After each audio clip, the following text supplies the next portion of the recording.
Money mistakes, we all make them. They're hard to avoid, but how do you stop them from impacting your golden years? Earlier, John sat down with Beth Finkel from AARP to help people navigate their way to retirement.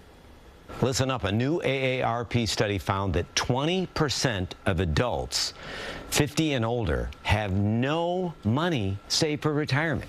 It also found that about 61% of people are worried they won't have enough money to support themselves during their golden years. Joining us now to discuss the financial mistakes you'll regret when you're older is Beth Finkel, AARP New York State Director.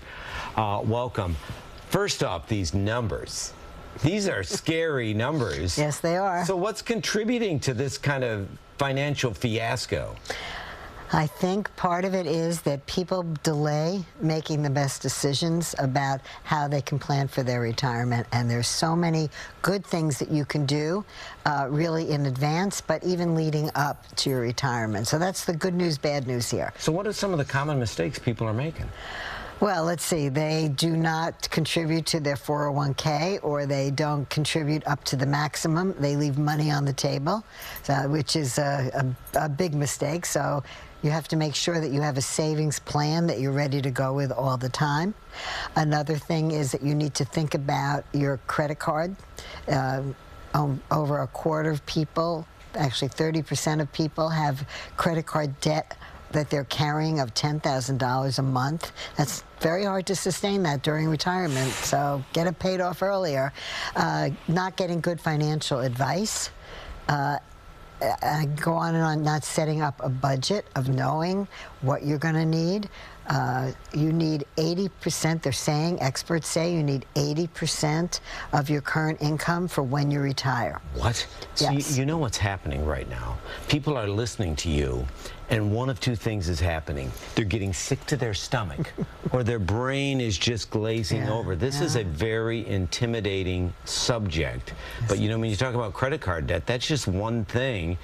People don't even know what their APR is, right? First off, what is an APR, and what kind of shocking numbers are there? Well, that's the average percentage rate that you're paying on your credit, right? Yeah. And it varies. Yeah. And you need to check that out, because some credit cards will have a lower APR rate, and you want to find out, because you want to pay the lowest interest rate that you possibly can, or better yet, you want to reduce that debt.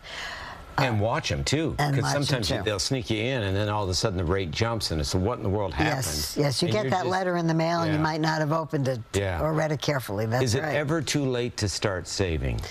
Absolutely not. So another thing is, you really need to have an emergency fund, even if you can only put $5 or $10 a week away for that. That's what really gets people in the end. You know, that medical expense or something that you just didn't see coming. Yeah. So that's one thing. You also need to check in with Social Security. You know, you can call Social Security.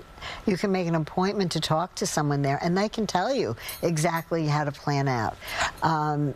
So there's many, many things that you can do. Same thing with Medicare. You know, people need to understand what their expenses are going to be once they retire and they go on Medicare. And here's the shocker for most people. Most people do not know that Medicare does not cover long-term care. I think that's one of that's one of many shockers people have to navigate when they get into that side. Okay, for those already in their golden age who haven't saved enough, what can they do?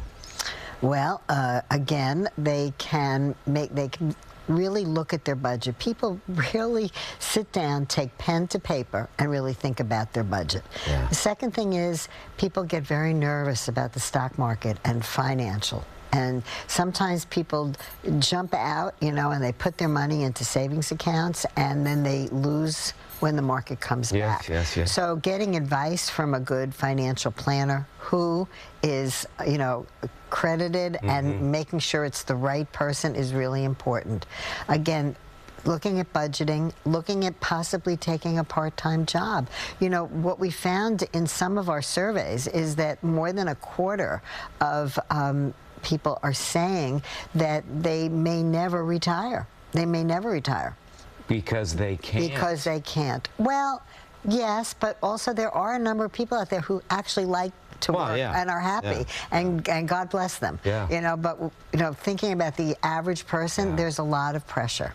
I'll throw one more data point out for you. Why not? After you retire and you go on Medicare, the average person can expect to have to pay out over their retirement years $165,000 in health care costs over their lifetime after they retire.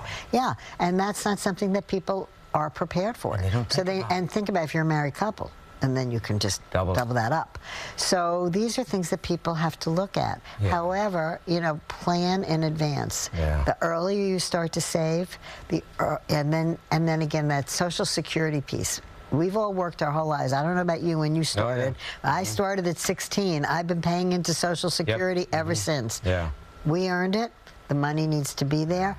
And we all need to make sure that Congress and whoever the new Congress is get to work on saving Social Security. That's where AARP comes in. We do. And so many valuable resources, too. So I know this is it's a downer, but people have got to start thinking about this. Yes, and we've got a good website for folks. Funny about that. Beth Finkel, AARP, New York State Director, thanks for joining us. And for more of that good information on AARP in New York, you can just scan the code on the bottom of your screen. Now go get a piggy bank and start saving. The preceding portion of CBS News New York was sponsored by AARP New York City.